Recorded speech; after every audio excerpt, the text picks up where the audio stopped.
All right, picture this. Indian Territory in the summer of 1895. The most dangerous gang tearing through the Creek Nation is not a squad of old gunslingers. It's a handful of teenagers. Rufus Buck, he was around 18 or 19, mixed Creek and African American. His father's side had lived through forced removal, shrinking land, and constant fights with federal authority. By the 1890s, white settlers were pouring into Indian Territory.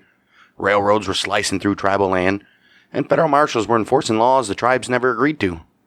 Buck, he saw all of it, and he hated every inch of it. He ended up in the Fort Smith jail on a liquor charge. And jail was not a place where you got better. It was where young troublemakers sat in the same cells as seasoned killers. Cherokee Bill had been there the year before, and stories about him were still circulating.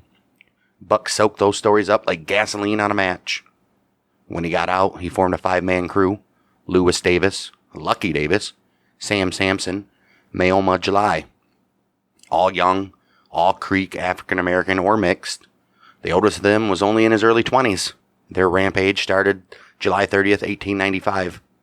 Near Okmulgee, they shot and killed Deputy Marshal John Garrett when he tried to stop them.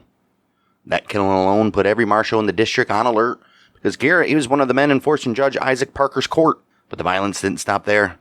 Over the next several days, the gang hit stores, ranches, and isolated homes in the Creek Nation.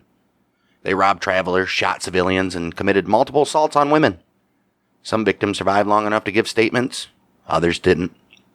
The brutality got so bad that a mixed force of Deputy United States Marshals and Creek Lighthorse Police teamed up to hunt them down.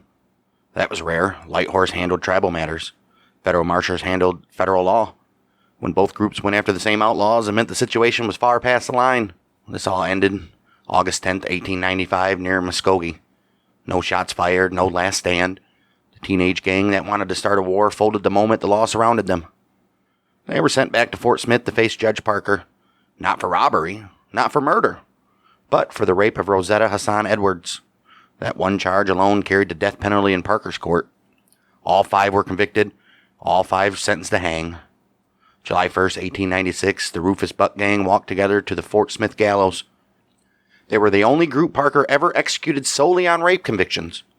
And just like that, their entire attempt to spark an uprising lasted barely 11 days. 5 young men trying to start a rebellion, and instead they became one of the shortest-lived gangs in frontier history.